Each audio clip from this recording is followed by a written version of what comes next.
Bitcoin, cryptocurrencies, freedom, and government control are going to be the topic of this morning's video. Good morning, everybody. Before we get into those topics, let's have a quick look at the market. Altcoin Trader has Bitcoin at 153,000 Rand per coin. That's slightly down from yesterday, but only slightly. Quick look at Coin Market Cap. We've got Bitcoin holding above the $10,000 mark.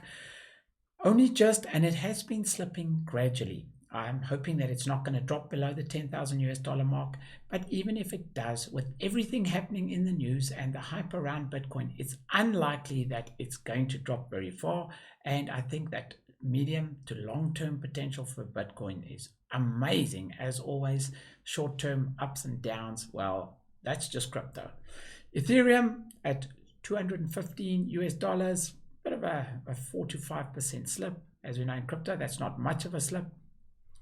As you can see, most of the market down this morning. Litecoin under the $100 mark, down to 93, with the halvening only 2 weeks away. Probably find that the hype and everything around the halvening has been taken into account already, and we don't know what will happen. I mean, we could see a little bit of a spike before the halvening, but in my experience and what I know, it's probably not likely, but don't hold me to that. I'm not a financial advisor. I'm merely giving my opinion. I recently opened a Twitter account, and as you can see, I have 6 followers. Woo! So if you want to follow me on Twitter, you could make it 7. Okay, now let's get into this morning's topic, and something that I just wanted to share. I just wanted to put out there because it frustrates the hell out of me. I really it's one of the things that that freaks me out, and that is government control over personal freedom. Now, first of all, I just want to say that not specifically talking about the South African government, we are not inhibited in this way, and I'm so grateful for that. But right now, especially for the topic of this video, I would hate to be an American citizen, especially if I lived in New York. So we have BitMEX. BitMEX is a leverage trading exchange. Now, just to put it out there, I'm not a fan of leverage trading. I think that there's very few people that should get involved in that, and I personally think it is a bit like gambling, but that's my personal opinion, and I wouldn't personally do leverage trading. But that's not the point. The point is that the American government is investigating the exchange for having Americans trade on the exchange. So the exchange has got geo-blocking in place, which means that if you're in a specific geo-location like America, you may not trade on the exchange. However, I'm sure Americans that feel that the government is infringing on their basic human rights have got VPNs and have found ways to get around the geo-blocking. So they have managed to get onto BitMEX and trade.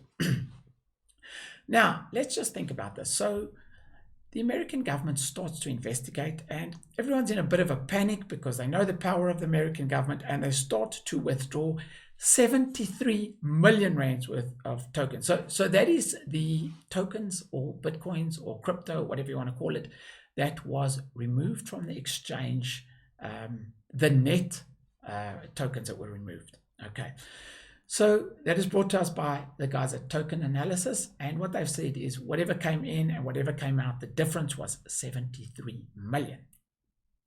Now, I just feel that the American government can investigate an exchange. I don't think there should be any issues with them paying out. That's all well and good. But the American government is now reaching outside of its borders and starting to point fingers at BitMEX for allowing US citizens to trade on the exchange. Isn't that something that the government should address with their own citizens? Just my thought. Another article along the same lines. Bitfinex and Tether doubled down on claims that no customers in New York. So if you're in New York, you may not trade on Bitfinex. Now, once again, they've introduced geo-blocking. They've got it in the terms and conditions that you may not trade if you're in New York. And yet they are now having to defend themselves. In addition to that, in 2017, there were a lot of ICOs, and a lot of these ICOs were bogus and were scams and were, bad. However, there were a lot that were really good projects. There are a lot that were technically exciting, and there were a lot of people that were so passionate about these projects and these ICOs. But if you were American, in many of these ICOs, you were not allowed to invest or participate. Now, despite the fact that you have earned the money, you've probably paid tax on the money, you've researched the project more than your government has researched the project, so you are aware of what you are doing. Your government has the power to stop you from investing in that project, which I feel is totally wrong and an infringement on human rights. However, I'd like to know your thoughts. I'd like to know what your comments are. How would you feel if you knew that you could get returns on a project, on an ICO, you had done a lot of research, you had done a lot of work, you could use that money to feed your family or to do whatever you want. It was a potential revenue stream, and your government, under the guise of protecting their citizens, decided that you may not exercise your right of choice to invest in that ICO or that project or that scheme.